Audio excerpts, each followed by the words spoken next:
Assalamualaikum warahmatullahi wabarakatuh.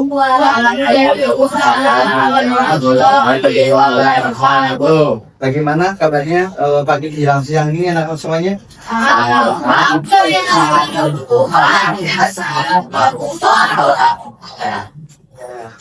Ganti buat tangan dong. Pertemuan pagi ini kita buka dengan bacaan masalah.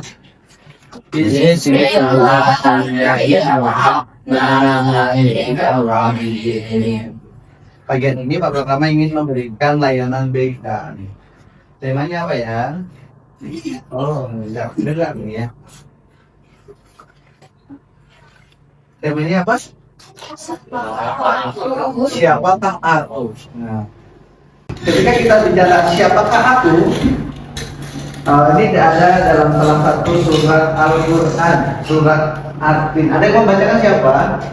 Bantu Pak Pertama, siapa yang membaca? Oke, dibacakan yang keras. Bismillahirrahmanirrahim. Laqad khalaqnal insana fi ahsani taqwim. Artinya? Sungguh kami benar-benar telah menciptakan manusia dalam bentuk yang sebaik-baiknya. Ya, Allah sudah menciptakan kita dalam sebaik-baik penciptaan.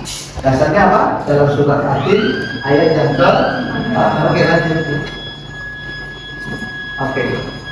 Lanjut. Siapakah aku? Ada yang mau berkomentar siapakah aku? Ya. Siapakah aku? Ya. Siapa yang mau berkomentar? Aku ini siapa? Kamu ini siapa? Siapa yang berkomentar? Definisi sendiri. Apa? Orang hebat. Orang hebat. Oke, benar. Siapa aku? Ya, apa? Hamba Allah. Banyak. Mau 1000 juga bisa. Atau 20 bisa. Siapakah aku? Ayo, ya siapa? Pelajar. Pelajar, ya. Tadi siapakah aku? Ayo, siapa? Siapakah aku? Ya. Manusia yang sempurna. Manusia yang sempurna. Ya. Jadi ketika kalian dewasa, nanti kalian kerja di tempat kerja itu tempatnya bagus, kemudian masuknya pakai psikotes. Salah satu pertanyaan yang muncul adalah siapakah kamu? Kalau orangnya bagus, dia bisa mendefinisikan dirinya 25, 20, 30 bisa. Tapi kalau orang tidak kreatif, dia hanya paling 5. Ini menjadi pertimbangan ketika nanti kalian masuk kerja, gitu ya. Oke. Masih yang kedua, pertanyaan kedua adalah apa kelebihanku? Siapa yang mau bercerita? Kelebihannya apa aja? Apa? Saya bisa menggambar, membuat cerita, menggambar, membuat cerita, apa lagi? Oke, menggambar dan membuat cerita. Ada lagi? Ya. Ada nggak apa-apa? Apa kamu? Ya. Apa? Bisa buat kaligrafi. Oh, kaligrafi. Oke. Yang lain lagi siapa? Siapa? Kelebihannya apa? Siapa? Kelebihannya apa? Ya. Bisa berbahasa Inggris. Ya. Oke, apa lagi? Menyanyi. Oke. Apa lagi? Ya. Saya bisa berenang sampai basket. Berenang sampai basket. Berenang sama main basket. Oke. Jadi gini, ternyata potensi kita adalah berbeda-beda. Setiap orang mempunyai kemampuan yang berbeda-beda. Ada yang tadi bisa bahasa Inggris, ada yang kaligrafi, ada yang berenang, ada yang apa tadi? Menyanyi. Jadi memang Allah takdirkan setiap kita mempunyai kemampuan yang berbeda-beda. Lanjut. Oke, ini adalah tujuan pertemuan kita ini. Yang pertama adalah kalian mengenal kelebihan dan kekurangan kalian masing-masing. Kemudian bisa mengidentifikasi tujuan, mengidentifikasi potensi. Kalau kalian punya cita-cita besar, harus tahu siapakah aku tadi. Potensinya tahu. Menyusun langkah pengembangan, dapat berkolaborasi dengan teman satu kelompoknya dalam mengembangkan potensi. Nah, berkolaborasi untuk meraih cita-cita. Ini adalah sunnah dalam Islam berjamaah. Mengembangkan sikap syukur, oke. Kemudian mensyukuri potensi yang sebagai amanah dari Allah Subhanahu Wa Taala dan mengolah informasi secara sistematis. Oke, lanjut. Oke, kita akan lihat film sebentar. Ini adalah kisah Bilal bin Rabah, budak hitam dari Habasyah yang namanya kini abadi di langit Madinah. Bilal adalah budak milik Umayyah bin Khalaf, seorang musyrik Quraisy. Saat cahaya Islam datang melalui Nabi Muhammad SAW, Bilal adalah di antara yang pertama beriman. Karena keimanannya, Bilal disiksa kejam. Dadanya ditekan batu besar di tengah padang pasir, tapi lisannya hanya mengucap satu kata, Ahad, Ahad, satu, Allah yang Maha Esa. Sahabat Abu Bakar tak tega melihat penyiksaan itu. Ia menebus Bilal, membebaskannya dari perbudakan. Bilal tak hanya bebas, ia menjadi muazin pertama dalam Kita sudah menyaksikan ya film Bilal bin Rabah. Mengapa Bilal menjadi muadzin? Ada yang bisa jawab? Mengapa Bilal menjadi muadzin? Karena keimanan. Karena keimanan kepada Allah. Oke, yang lain lagi. Mengapa Bilal menjadi muadzin? Selain karena beriman, karena apa? Karena keteguhan hatinya hanya pada Allah. Oke, karena dia beriman, kemudian ada ketundukan hati. Yang lain lagi? Kalau azan suaranya sebagaimana sih? Suaranya bagus. Jadi dia memiliki iman, ketundukan hati kepada Allah ada, suaranya juga bagus. Tapi dalam Islam tidak melihat status. Bilal hanyalah seorang budak, tetap mendapatkan perlakuan istimewa karena keimanannya dan karena suaranya yang lantang bisa menggetarkan bumi Madinah. Nah, kita akan menghadirkan guru tamu. Guru tamu kita adalah dokter dari Poliklinik At-Taqwa Garuda. Kepada Bu Dokter Eka dipersilakan di depan. Tepuk tangan dulu.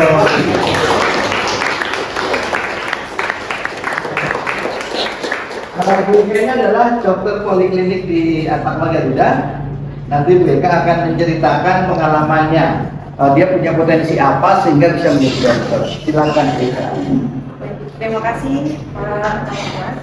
Baik, assalamualaikum warahmatullahi wabarakatuh. Waalaikumsalam warahmatullahi wabarakatuh. Apa kabar semuanya? Alhamdulillah ya. Sebelumnya sudah pada kenal belum nih? Perkenalkan, saya Bu Eka. Saya dari Klinik At-Taqwa ya. Nanti kalian kalau misalnya ada sesuatu hal atau sakit atau apa, kalian bisa datang ke klinik. Kalian ada yang bercita-cita menjadi dokter? Ada? Oh, ada ya, Masya Allah, Alhamdulillah. Baik, ya, jadi semoga nanti tercapai cita-citanya ya. Dan ya, saya mau berbagi pengalaman ya. Sebelumnya juga, ketika saya sekolah, saya tidak bercita-cita menjadi dokter. Saya ingin bercita-cita menjadi menjadi penerjemah, ya, penerjemah bahasa Inggris dan bahasa Jepang. Saya sangat suka bahasa. Tapi ternyata ya pada Allah, orang tua saya menginginkan saya menjadi seorang dokter. Saya bertanya-tanya kenapa saya harus menjadi seorang dokter gitu ya. Dan ternyata setelah saya belajar terjun langsung gitu, belajar di universitas, ternyata memang menjadi dokter itu mempunyai banyak sekali pahalanya ya. Kita bisa menolong orang seperti itu ya. Jadi kalau kalian misalnya sekarang udah punya cita-cita semua belum? Udah ya, alhamdulillah. Jadi kalian harus punya cita-cita. Jadi kalian semangat untuk belajarnya ya. Jadi ketika kalian punya cita-cita sekarang ya, semoga aja nanti sampai kalian besar nanti tercapai cita-citanya. Atau kemungkinan nanti ketika besar berubah cita-citanya ya. Itu tidak masalah. Yang penting kita harus punya tujuan ya. Dulu Bu Dokter ketika remaja, ketika sekolah itu sama sekali tidak ada gambaran untuk menjadi seorang dokter.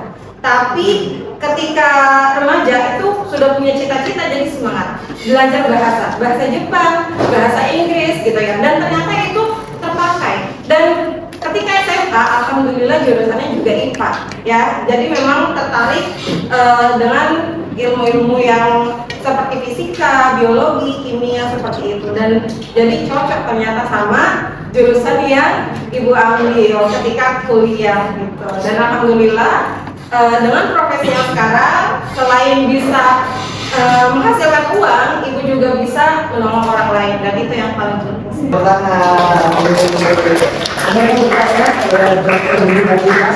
Ya, silakan. Dok, aku mau nanya, kenapa akhirnya memilih menjadi dokter padahal dulu tidak bercita-cita menjadi dokter? Baik, kenapa memilih menjadi dokter? Memang pertama karena pilihan orang tua ya, dan kemudian ternyata menjadi dokter itu banyak juga manfaatnya ya. Kita bisa menolong orang. Waktu itu pernah kayak ada yang sakit ya, seperti ada yang sakit keluarga, terus kemudian mau ke rumah sakit gitu, susah gitu. Jadi membuat hati itu sedih banget melihatnya. Mau berobat gak punya uang ya, belum ada BPJS. Terus akhirnya sampai meninggal gitu. Dan itu yang membuat hati saya ya udah memutuskan untuk menjadi dokter sesuai dengan apa yang orang tua pilihkan gitu. Dan alhamdulillah orang tua memilihkan yang apa ya, menghasilkan bagus gitu ya. Jadi kayak ada pahalanya kita dapat gitu, terus kita bisa membantu orang lain seperti itu ya. Jadi memang kita harus berniat, nggak cuma pilihan orang tua, tapi hati kita juga harus mencari kelebihan menjadi dokter itu apa, manfaatnya itu apa, untuk akhirat kita ada, untuk dunia juga kita ada, seperti itu. Ada lagi? Apa tantangan terbesar yang dokter hadapi saat belajar menjadi dokter? Kenapa? Apa tantangan terbesar yang dokter hadapi saat menjadi dokter? Saat belajar jadi dokter, saat belajar. Saat belajar ya, bagus sekali. Sebenarnya ketika menjadi dokter ya, itu karena jurusannya sebenarnya nyambung sih sama IPA jurusan saya ketika di SMA. Tapi itu ketika menjadi dokter itu benar-benar beda. Jadi memang banyak sekali pelajaran yang sulit ya, sampai mau nangis atau stres sendiri gitu ya, dan ujiannya juga susah gitu. Tapi ya dengan Bismillah, yakin, insya Allah kita bisa melewatinya ya. Pelajarannya memang susah sih ya, seperti itu. Oke, tepuk tangan.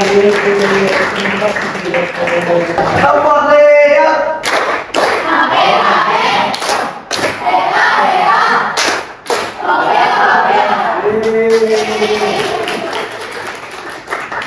Aku hebat karena apa?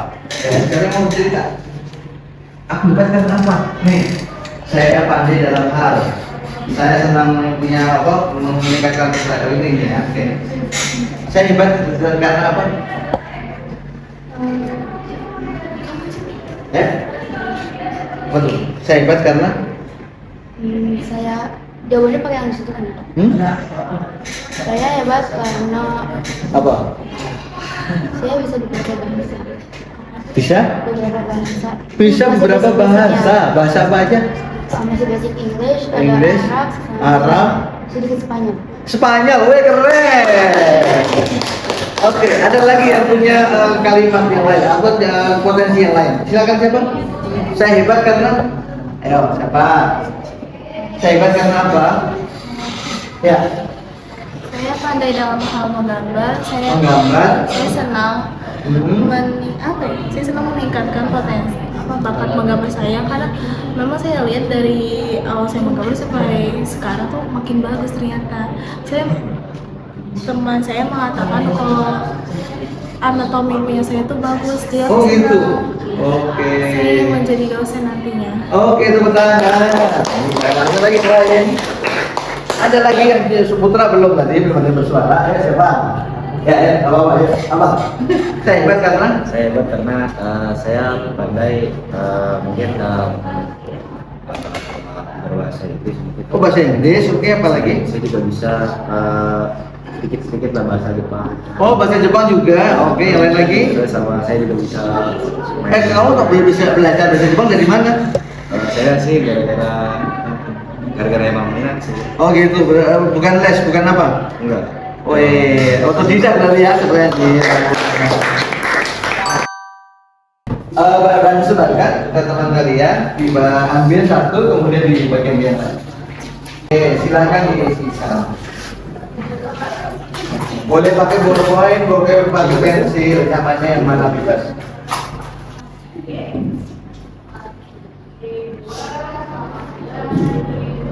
Yang udah selesai takbir. Oke, semua berdiri. Ya, berdiri. Berdiri.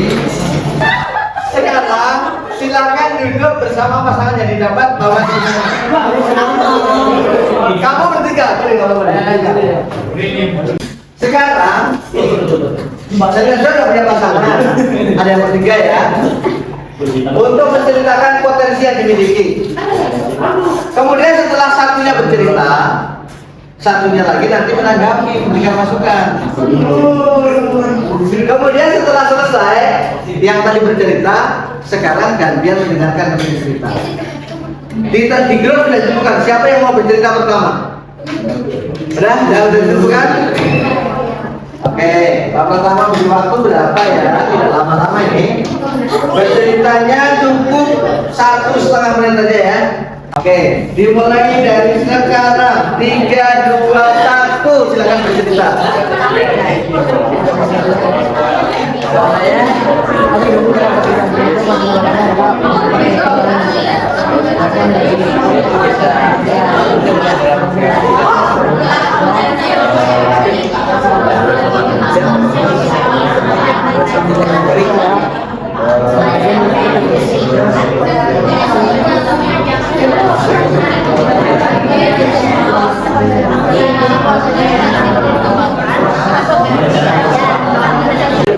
Sudah selesai?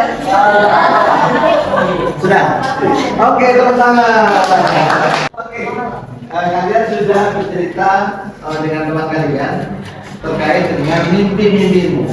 Nah, dari bercerita tadi siapa yang ada kesan? Yang kesan ingin disampaikan kepada teman-temannya, rasanya bercerita bagaimana dan rasanya ketika menerima masukan dari temannya bagaimana? Atau bercerita apa aja boleh yang dari kegiatan tadi? Siapa yang bercerita? Ayo berdiri di sini lah, di sini. Ayo berdiri. Di sini. Salam dulu, setelah salam yang saya rasakan ketika saya gitu ya, yang saya lakukan. Assalamualaikum warahmatullahi wabarakatuh.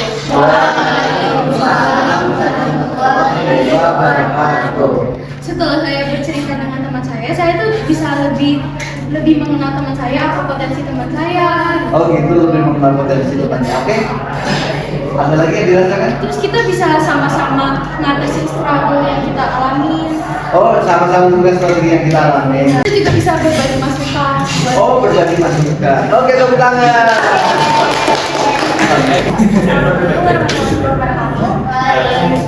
Warahmatullahi wabarakatuh. Dari kesan yang aku dapat setelah bercerita dengan teman aku bisa mengenal juga dan aku bisa tahu impian teman aku ke depannya dan potensi yang teman aku bisa menjadi peluang ke depannya.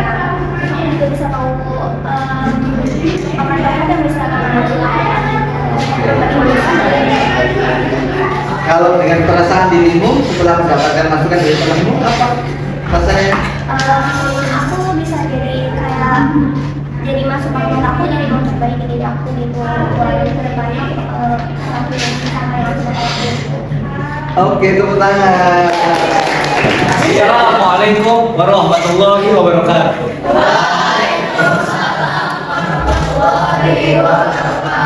Jadi setelah saya tadi bercerita, ya, saya jadi bisa tahu apa potensi mereka, kenapa bahkan mereka memiliki. Dari situ saya bisa mengetahui bagaimana cara saya bisa menyikapi atau berinteraksi dengan mereka dengan cara bisa berubah apa yang mereka suka, apa yang mereka suka. Ya, saya juga sebenarnya sangat suka untuk mengetahui potensi orang karena saya ingin mengembangkan potensi orang lain jadi ke tingkat maksimal. Saya ingin membantu mereka semua untuk mengembangkan potensi mereka semua. Oke, tepuk tangan. Yang Bapak tangkap ternyata semua semangat untuk mengembangkan potensi. Untuk mereka kita semangat aja kan tidak cukup.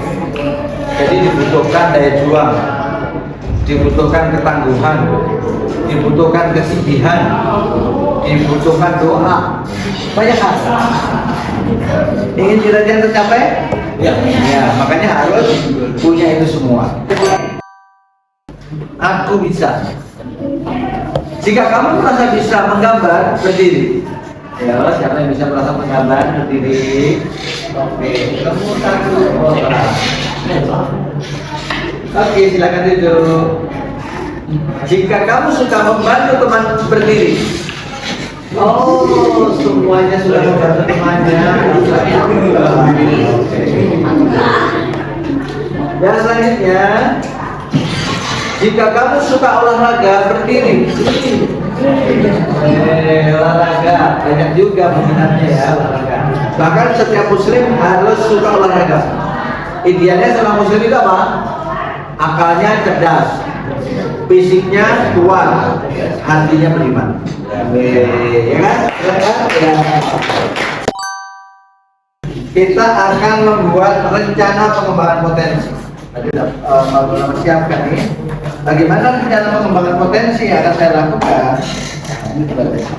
Oke, bagikan.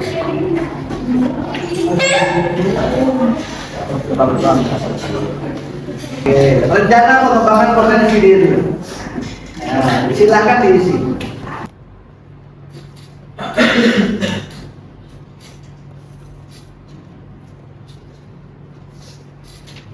Ada yang mau bercerita membacakan hasil tulisannya? Ya, siapa? Satu orang aja. Titipan berdiri.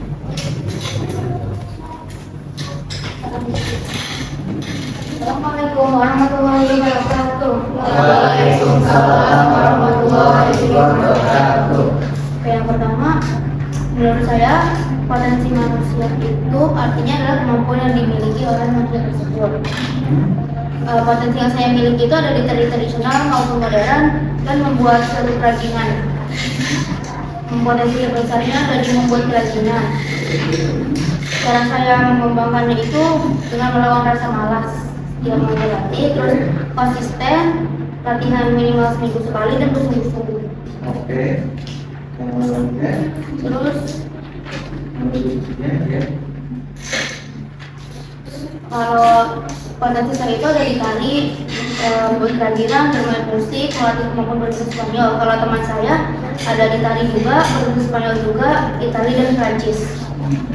Terus nomor itu cara saling melengkapinya itu dengan cara saling memotivasi gitu, memberi dukungan gitu. Terus yang terakhir yang rapat itu dengan cara berlatih kemampuan berbahasa bersama, dan itu juga bisa dengan latihan menari bersama. Oke, tepuk tangan. Boleh satu lagi deh, nggak apa-apa, nambah. Siapa yang mau bercerita? Ayo, melatih percaya diri. Oke, silakan. Melatih percaya diri ya, biar percaya diri PJ. Assalamualaikum. Iya. Assalamualaikum warahmatullahi wabarakatuh. Waalaikumsalam warahmatullahi wabarakatuh. Kenalkan, nama saya Muhammad Fijani. Saya akan membacakan tentang potensi ya, dan bakat manusia. Apa saja yang dimaksud dengan potensi? Potensi manusia adalah bakat atau kemampuan yang tidak orang miliki atau kelebihan. Oke. Dan apa saja potensi yang Anda miliki? Bermain voli dan pintar dalam mengelola uang. Oke. Apakah potensi? Uangnya sekarang punya berapa? Ada di tempat. Oh, ada. Oke. Terus potensi terbesar Anda adalah bermain voli. Oh, bermain volley. Oke. Bagaimana cara Anda dalam mengembangkan potensi yang terus berlatih? Tuliskan langkah-langkah secara jelas dan terperinci. Pertama, kita harus belajar terus membaca buku yang mengarah pada potensi yang kita miliki. Terus fokus dalam belajar, tidak malas-malasan dan bersikap rendah hati. Terus bandingkan potensi yang Anda miliki dengan teman satu kelompok. Pertama, teman saya pintar berenang dan bermain futsal, sedangkan saya pintar dalam bermain voli dan badminton. Kelapan, bagaimana cara Anda agar dapat saling melengkapi dan mengembangkan potensi yang teman? lakukan diskusi secara terbuka dan niatan untuk saling tolong menolong. Pertama, terus bersikap rendah hati, tidak sombong. Kedua, saling melengkapi. Ketiga, berbuat baik dan berkolaborasi. Oke, teman. Oke, kita lanjutkan ya. Oke, sekarang ada pertanyaan nih. Mana yang lebih penting, pensil atau penghapus? Buku LKS atau buku tulis? Meja atau kursi? Ayo. Ada yang lebih penting atau punya pendapat lain boleh? Hah? Ada yang punya pendapat pensil? Ada yang punya pendapat lain? Semua apa? Buku. Atau ada yang punya pendapat lain? Buku. Kalau seandainya tidak lebih penting, ada yang punya pendapat lain? Ya, jadi begini. Ini sebenarnya Pak Pertama ingin mengaitkan dengan potensi orang. Potensi orang itu beda-beda. Dan tidak ada yang lebih penting. Ada yang tadi volley, ada yang bertangkis, ada yang menyanyi, ada yang menarik. Itu adalah bakat yang dimiliki orang. Itu kalau yang ada di meja Anda itu Pak Pertama ibaratkan adalah potensi orang beda-beda. Jadi tidak ada yang lebih penting, tidak ada yang lebih rendah. Semuanya antar manusia harus saling tolong menolong untuk membantu mengembangkan bakatnya. Maksudnya begitu ya? Oke. Jadi ternyata semuanya penting. Oke, lanjut. Apa manfaat mengenali potensi bagi masa depan? Manfaatnya apa nih? Setelah kita bertemu begini, manfaatnya apa? Biar tahu cita-citanya lebih terarah. Oke, ada punya pendapat lain? Apa? Apa manfaatnya? Gampang dalam meraih cita-cita. Lebih gampang meraih cita-cita karena sudah dengan potensinya. Satu lagi, ayo bebas. Gak ada bersalah. Ya. Manfaatnya apa? Mengenal potensi. Agar potensi yang kita miliki bisa berkembang secara maksimal. Nah, setiap orang punya kelemahan dan kelebihan. Orang yang paling baik bukan meratapi kekurangannya, tapi orang yang paling baik adalah dia akan berusaha mengoptimalkan potensinya. Fokus dengan potensi, bukan fokus pada kelemahan. Kalau fokus kepada kelemahan akan melahirkan apa? Sifat rendah diri. Allah tidak membebani seseorang kecuali menurut kesanggupannya.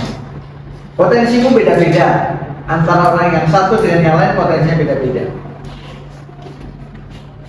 Baginya ada sesuatu pahala dari kebajikan yang telah diusahakan, dan terhadapnya ada pula sesuatu siksa atas kejahatan yang diperbuat. Pada hakikatnya setiap perilaku kita akan mendapatkan balasan. Mereka berdoa, wahai Tuhan kami, janganlah Engkau hukum kami jika kami lupa atau kami salah. Ya, jadi doanya adalah agar Allah tidak menghukum.